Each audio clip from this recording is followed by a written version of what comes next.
Ano ito mga padre? Adobo yan lang natin. Adobo.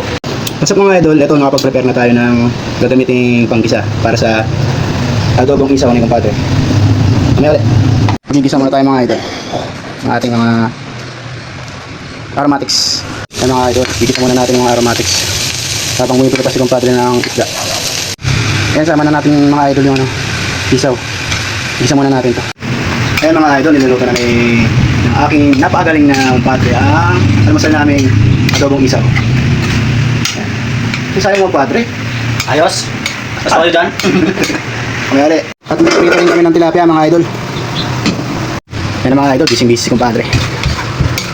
Sunod natin yung pritong isda. Napakagaling ng kumpadre ko talaga. Makakita ang ganyang kaibigan. Bang padre? Oo. Siyempre. Love na love mo talaga ako ah. Nagpipita na si kumpadre ng tilapia. Ayan, nilalagyan na ng oyster sauce ni kumpadre yung ating adobong isaw. Ayan, adobong isaw.